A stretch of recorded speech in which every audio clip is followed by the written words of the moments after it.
Soul to Take, Prologue. Alec's point of view. At my school, things suck. I've always hated my school since day one when I started off as a junior. The classes and work itself wasn't that hard, mind you. I was one of the brightest students in all the school. But what was hard for someone like me was fitting in. I'm what you would call an outcast, emo, that kid that was easily named everyone's favorite punching bag, and go-to little toy when they were bored. Well, I put them in their places pretty quick my second year, when they started picking on my friends. My motto? Show me all of hell, and I'll shrug it off. But show my friends so much as a demon, and you'll be the next one tortured. In other words, do what the fuck you want to me. I don't give a shit. But be so much as a dick to my friends, you'll surely be put in your place. One of the jocks, the cliché big captain of the football team, Shane Lockhairl, learned that the hard way. Idiot tried picking on my best friend Amy. Haha, yeah, sure. Good luck with that. Ever since, the whole school's hated me and everyone's been scared of me. Oh, my Lord and Savior, how did that little scrawny boy get Mr. Lockhairl down so effectively? Is what one of the religious said the day it happened in 10th grade. Some of my actual friends and I look back on that day like it was the only good day we were stuck in hell. Speaking of my friends, they're pretty cool. Amy, Matthew, Adam, and Addison. Amy, with the nickname Aim, is the only girl, but you really wouldn't think she was. She's the tomboy type, but she's very content with her baggage. She wears boys' clothes that mostly consist of band shirts, jeans, or joggers. Did I mention she was lesbian? Matthew is that stereotypical geek type with the glasses and high grades, big words, etc. So we just call him Math, 'cause why the fuck not, right? But one thing that would shock you about him and Shane have been in competition for the captain of the football team since 10th grade. He's ridiculously strong and short-tempered, just like me. We horse around all the time. And then we have the identical twins that are absolutely nothing alike. Adam and Addison. Have you ever watched Sweet Life of Zack and Cody? Well, Adam was Zack. Skateboard, troublemaker, terrible in school, got all the chicks. He was also pronounced the most attractive out of the two, though they look exactly alike. And, well, Addison is Cody. Goody two-shoes, teacher's pet, amazing grades, top of the class actually, and gets a girl maybe once every 2 years. Less attractive out of the two, though they look exactly alike. Am I the only one who doesn't get it? Well, what I said before wasn't exactly true. About them having nothing in common? There is one thing. They are both madly in love with Amy. Yeah, the twins are in love with the lesbian. Let's see how this goes, no? Haha. Well, I guess it's my turn to introduce myself. I'm Alecsander. My friends call me Alec. For those of you who thought I was female, I hope you feel like an idiot. I'm 17 now. My story starts off when I was a freshman, and this is the story of how I fell in love with quite possibly the wrong person. This is how my story starts. A fateful 22nd of September, Amy and I got detention for almost starting a fight with a snob squad, head cheerleaders, Chelsea, Sophie, Shayna, and Brooke. And the three musket idiots, Randy, Keith, and Troy, not to mention their leader Shane. Narrator's point of view. She has long, wavy, dark scarlet hair, pale skin with a brilliant glow in the moonlight, which is almost the only time she's ever outside. Her eyes are a bright emerald green that seem to have trapped the nocturnal sky in its perfect orbs, most of the time contoured by a light eyeliner, like a stormy night sky where suddenly the clouds part to show the brilliant and perfect moon. Her lips are a thick and natural dark red color, possibly from constantly biting and licking them. She's 5'5", but 5'6" in her normal combat boots. Like a toxic flower, her soft features lead you away from her sharp nature. This girl, I don't know her name, I don't know who she is, but I do know she's mine, and forever mine. Ever since I've been out of the hospital, I've heard her voice in my dreams, her face brushed in my eyelids, her entity carved into my existence. Forever in my head, forever mine, forever my beautiful one. "Ha ha! What's this, journal boy?" one of the jocks said as he took the boy's journal from his hands, a long mark of lead scraping onto the thin paper, as it torn away from the canvas it wrote on. "Hey, give that back, you little fucker!" Alec yelled as he jumped for his notebook. "How many times has this had to happen to him?" The jock stepped on the bench the boy was sitting on, putting the notebook out of his reach as he read the contents aloud. "Her eyes are a bright emerald green that seem to have trod the nocturnal sky in its perfect orbs, most of the time contoured by a light eyeliner, like the stormy night sky, where suddenly the clouds part to show the brilliant and perfect moon." He looked down at the young, nerdy poet with a look of stupidity.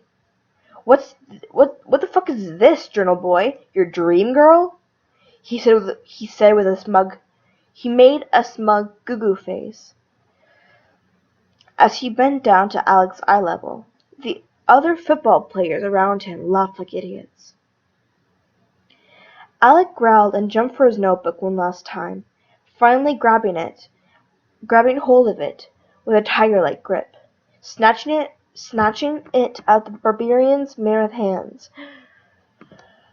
With his great success, he spat in the buffoon's face, and everyone around him stopped and stared. Whispers around him erupted as students murmured for confirmation that the shy emo kid in poetry class just spat in the face of the grade F bully of the school. It took the all-out idiot's peanut-shell intellect a few seconds to register that he was just spat on by an underdog. You could almost see the blood rise to his already peachy face as the fact he looked like an idiot was sinking in. Very sluggishly, a crowd formed around them, gradually mustering a chant. Fight, fight, fight, fight, fight, fight, fight! Shane, the jock that stole Alec's notebook, refused to let this punk get away with what he just did. He unswiftly slammed his calloused right hand onto the boy's plain black t-shirt and balled up the material, pulling the boy up off the floor. Suddenly, before anything could proceed, the TMIs, which stand for the Three Musk Idiots, and the Snob Squad came running over, and they almost got into a huge fight until the PE teacher, who happened to be on lunch duty, Miss Fuckface, came running with her stupid whistle in her mouth, blowing it to hells galore. After a few moments, Amy came running by the boy's side to try and explain to Miss Runnings that it wasn't all Alec's fault. But she wouldn't have it. She sent both of the innocent students to detention. Alec's point of view. So, we were sent to detention. No big shocker, was only the two of us, not the others. Teacher's favorites, I gotta tell ya. Then we just made our way down the hall, made a turn, and another, into the detention room. We took our seats in the empty room. Those seats seemed to have our names carved into them. "Thanks, by the way, for sticking up for me like that," I said as I still glanced at Amy. "They should have been sent here too, or at least Shane. He's the one who pushed you before Miss Fuckface got in the way," she explained to me, but I was still depressed. Just buried my head into my arms on the desk and tried to sleep, until I heard something rustling in the back of the class. "Did you say Shane? I'm sorry about him. He can be a real pain," said some girl I'd never seen before, sitting on the heater, looking out the window without even looking at us, while she apologized for some unknown reason. She was beautiful. Actually, she looked familiar. "Oh, so you know him?"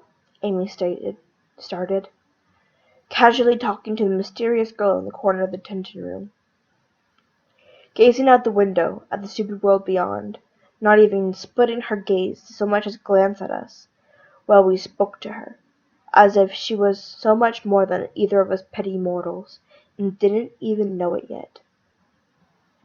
"Yeah, I'm Kendra Lockhairl, Shane's little sister." Amy and I exchanged looks before she spoke again. "And you're Alec, right?" she asked, and I could only think of a million reasons why she knew who I was. I glanced over at Amy, and she was staring at the door awkwardly, and for once I couldn't tell what was going through her head. Maybe she was flustered or felt something for Kendra? When I went to look back at her to reply to her questions I so rudely ignored, she was already planted at the table next to ours, with a small case of pencils and a sketchbook I didn't know she had, looking at us with eyes so green and so bright they were almost unreal. It was as if she was scanning into our souls like a patrol light you'd find at some military camp of some sort. Amy finally made a move, elbowing me in the side, rather hard I might add. "And, this is my best friend, Amy," I said, understanding her hint. Amy smiled and waved her hand kindly to Kendra, but Kendra only kept her gaze a few moments until she cracked a smile and chuckled, waving back. I stole a glance at Amy, and she was staring past me with her face the bright red color of a tomato. I just assumed it had something to do with Kendra, so I looked over. "I mean, your best friend is blushing like an idiot. Wouldn't you want to know the cause?" "Well, don't. I'm telling you, no matter how curious you are, don't look." So, my idiot self casually turned my head just enough so I could properly see what she was doing that was so flustering. Kendra was sitting in her seat, hunched over her stuff, laughing so beautifully and so perfectly that everything else seemed ugly and wrong in comparison. Everything blurred around her to the point where all I could see was her. She was the center of my world, and the center of my vision. In that moment, I was never more sure of anything but her, more sure than I was between up and down and black and white. I was sure she was the girl I've been writing about the past 3 years.